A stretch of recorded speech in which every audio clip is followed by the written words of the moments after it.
What's going on, guys? My name is Mrhurriicane, and I have a dual commentary here with Wyzanow, covering kind of the information that's out so far about Madden 25. I know I've done my trailer videos already, but we have some good discussion in here and some things I didn't say in my earlier videos, and I think it's a good listen, so hopefully you guys enjoy, and I'll see you guys later. What's going on? All right, now I don't sound like I'm talking to myself. To me, I would like to say that the trailer looked pretty fine. There was some things that we got to see in it that, would give us a positive impression. Yeah, because we had an idea in mind of what needed to be improved. Like, if you ask me, I'm looking at blocking AI, and the main issue there is, like, guys coming off the edge and whether you can trust your fullback to actually come around and hit that guy before he makes the tackle, or a guard pulling, and a lot of counters and plays that are in the game just aren't effective against certain formations because the computer AI just can't handle it. And there's other things like pursuit angles on the defensive side, guys getting caught in traffic, shooting up the wrong gap on like an outside run. And there's a lot of things that I think are positive you can take away from this trailer. Not a lot, but at least a positive indication. Right.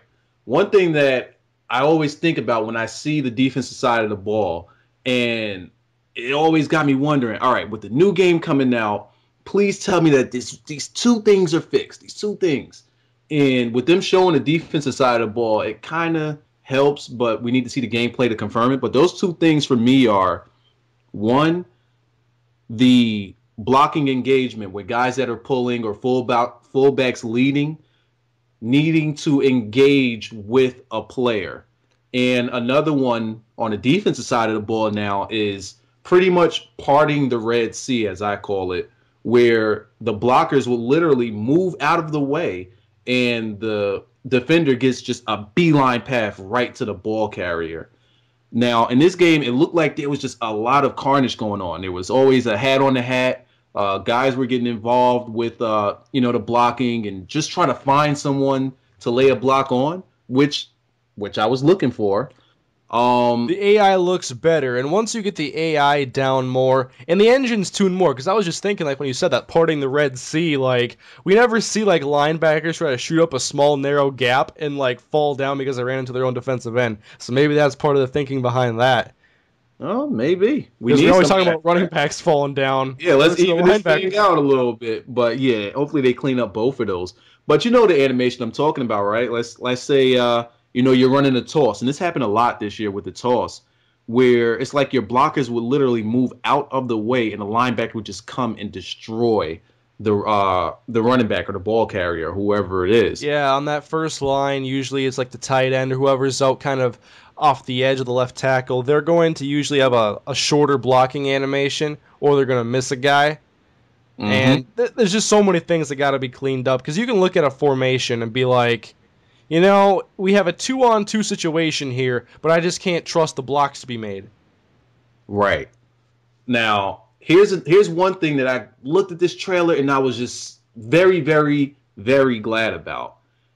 I didn't see the suction tackling. And what I mean by the suction tackling is a guy isn't getting sucked into a tackle, or when someone is wrapping up the ball carrier, their arms and their hands are actually touching the guy. Now, they don't got the grabbing part down just yet. They're not pulling on any jerseys, or they don't really got that animation down just yet, but at least there's hand-to-hand contact on the ball carrier, which to me is a very big thing. And you got to look at the diving and lunging tackles, because that's your secondary right there. How many secondary players can man up against most running backs or receivers and just tackle them like that? They got to go low. That's how they play. Yes, definitely, for sure. And we saw that Patrick Willis was probably going to have the highest hit power in the game. Ray Lewis is gone. Pat Willie is going to have the highest. And we saw that there was actual drag animations, like him struggling to take down the ball carrier.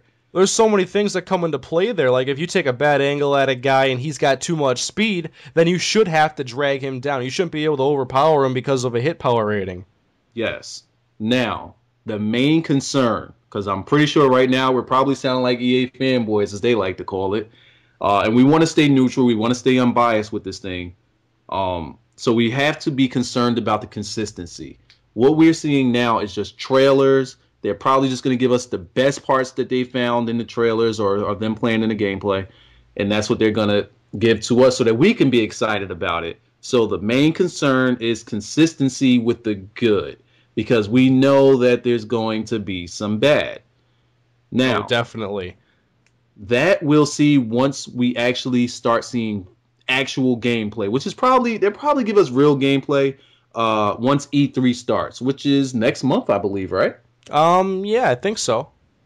So once they give us the full gameplay, or even if they give us just a quarter, which is what they did last year, they gave us a quarter to work with, and we were able to completely break it down.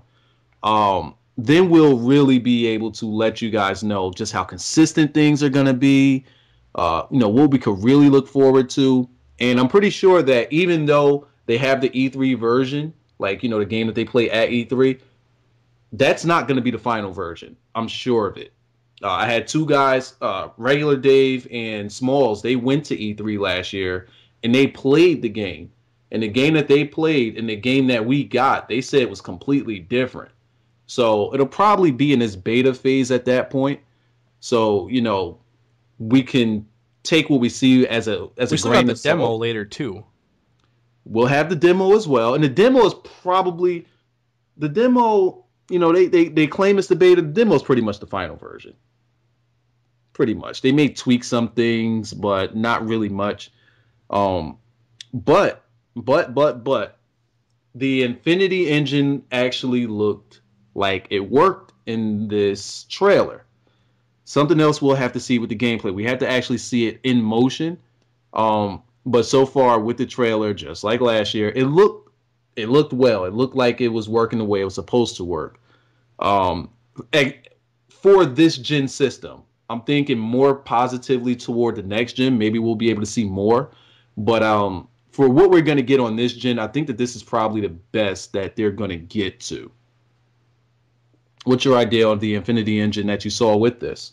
So far it looks good, but I don't think we saw a lot of negativity when we saw the Infinity Engine in trailer form last year, so Exactly. I'm not giving them the pass yet. I do see interactions that are clearly better than Madden 13, and one of the examples in this video is the J.J. Watt, where he is going around the right tackle and he tackles Ray Rice. That's a great play right there. And that's what we need to see more of. But until we see all 22 guys, because all we're seeing is guys like basically, make tackles and stuff. I want to see the left tackle and the defensive end fight.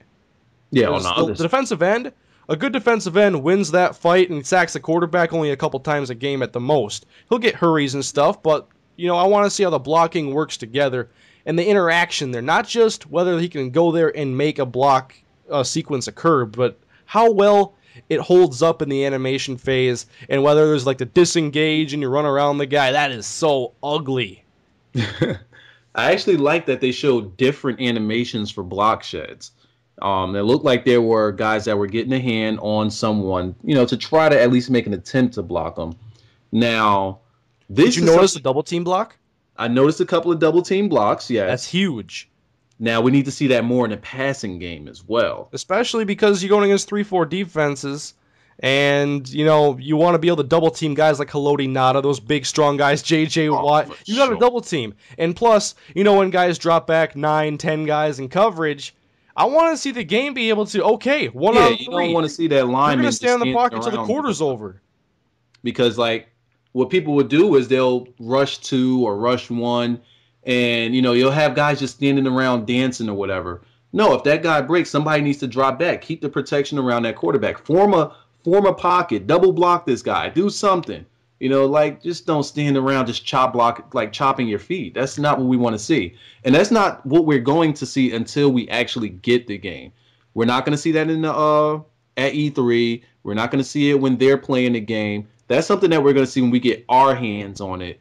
And when those guys, and you know who those guys are, starts really breaking down the game and giving, finding all the nanos and finding all the little, different things like that. That's when we'll see the real Madden. And that's when everybody get upset. So I'm hoping that they did some things to improve upon that. And the main thing is awareness. Awareness needs to be key in this Madden for this Madden 25 game. Awareness needs to be key. Definitely. And let me ask you this. Now, what did you think of the Run Free trailer as the introduction to Madden 25?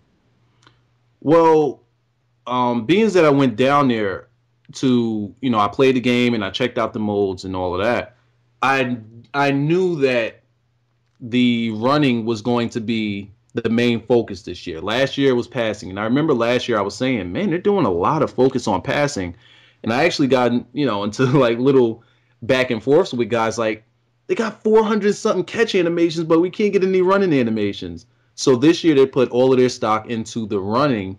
And don't get me wrong, they did tighten up defense on the tight end seams and things like that. The seam routes, they tightened those up a bit. But the focus was the running this year. And I want to say I like the moves. I just don't like the control scheme for them. It's just way too much that you got to do. We don't have to hold the left trigger down to get out some right thumbstick moves. That shouldn't be necessary. I guess you got. Now it sounds like we're playing like 2K ISO. Mm-hmm. See, and I pretty much playing football games. 2K got me started. 2K5 I played for about 4 years. 2K8 I played for 3 years. All of this straight. So I was used to their running game, and you could do everything from the right thumbstick, or you can actually charge up your moves, and I like that. Some people don't. They say it's arcadey or whatever, but their pitch was bringing out the maximal potential in moves. And not everybody can do every move. You can't have, let's use these year guys. You can't have Reggie Bush shoulder charge somebody. No matter how much you charge up, he's probably not going to pull that move off. But if you have Adrian Peterson and you go for that shoulder charge, it's going to be massive. So they respected that running backs had different styles. So you couldn't really abuse it that way. Plus, it drains your stamina as well. Once they find the solution, once they make it possible for a guy with 95 speed to be a poor running back, if you can't succeed with Felix Jones, and they've done their job correctly. We're still trying to get there, though. Speed still kills. Oh, yes. Oh, yes. If you have speed. And that ties back into awareness, though. Yes. Height as well. Height matters as well when it comes to the passing game. But definitely the, awareness is such a big thing. And it just seems like, they just gave guys numbers, but didn't really respect the numbers that they gave them. And when I say numbers, I'm talking about their ratings. Yeah, I'm telling you, one rating right here that could be so key in differentiating receivers would be using route running and route running, really. Make that a really key attribute, because what they should be doing there is that's part of speed out of your breaks. And that's what makes a guy like Larry Fitzgerald better than a guy like probably Cordero Patterson at running certain routes. It'll make up for his slow speed. Yeah, exactly. And the best example I can give for that, and I think that you probably mentioned this because of 2K.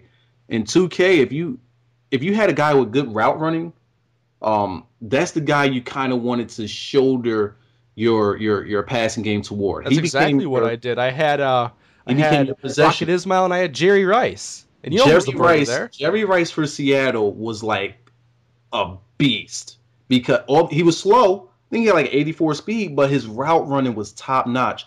Plus, consistency and stamina were huge in that game. Huge. Consistency was probably the hugest. You couple that with route running, then you got something to start building on. But right now, everything is just speed, speed, speed. And that's why you see guys just go deep on every play. Or they'll do like that corner route. Or, just something quick. Whereas, and I hate to beat the dead horse, 2K was not a perfect game, let me say that. But when it came down to the fundamentals, they knew what ratings had to be respected. And if you had a slow guy, if he didn't have route running, he was a bum. If he had good route running, it made up for his slow speed. Then consistency mattered with the catching. You couple consistency with the catching, then they have to go hand in hand. If he had consistency but couldn't catch, the consistency would help out his catching. If he Where had we see this actually on display is with tight ends because linebackers are very poor in coverage, and that's why guys like Gronk, Hernandez, Jason Witten, Vernon Davis are all very good. Jason Witten's not a fast guy, but you could go get 100 yards easy on somebody if you get a mismatched linebacker. Now, it's way different with defensive backs and receivers because it doesn't seem to be a huge gap. I will say this: the safeties play that tight end much better now. From what I saw, they definitely, because I was out there like, all right, let's play this like the last Madden. Let me just throw a bunch of tight end seams and see what happens. And actually, they tried to do that to me, and I would just play it a bit tighter. I didn't even have to, come up to the tight end. I didn't have to bump or anything like that. I just moved the safeties just a little bit inside.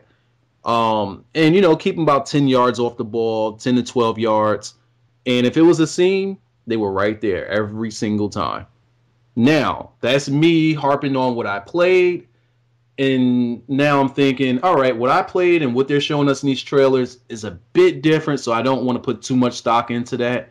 But I do want to say that it felt good with them closing in on the ball. Tackling was on point when I played it. It's just that it wasn't what I'm seeing now. It's a bit different. I think we're really seeing improvement over the last few years. Like, I think Madden 12, they finally released a good game on this current generation. I didn't like anything previous on this gen, but Madden 12 was a turning point. Madden 13 was a transitional game because of a new engine. And now this is all about taking steps in the right direction. So we have to see more before we can really know what Madden 25 is. But look at the subtleties in the gameplay and try to find those little keys like Navarro Bowman and how he tries to fend off a blocker with his arm while he runs away and makes an open field tackle. Those are the subtleties we have to focus on. And as long as they make the game better, I'm not going to complain. Right, definitely. I want to close this thing out. I'm pretty sure that we've gone for a long time. Long enough? Long enough? This is not just a defensive talk trailer anymore. Yeah, because that's how I know. Like, we went way off. You better grab that run-free gameplay and spice it up a little bit. Oh, yeah, definitely. Plus, we're gonna want to save a lot of what we want to save for new trailers and things that's going to come out. Because they're going to be coming out with the connected franchise mode on the 20th, parts 1 and part 2. And I'm pretty sure we're going to have a lot to talk about with that. Oh, you know I will. Especially you. Oh, Especially you. So that's all for me. I hope you guys like what you heard. Sound off in the comment section. I'll let you guys fight it out down there. Well, Wyzanow will probably tag team some more things along the way because we're both football guys at heart. So thanks, Wyza, for having me on, and it's been fun. All right.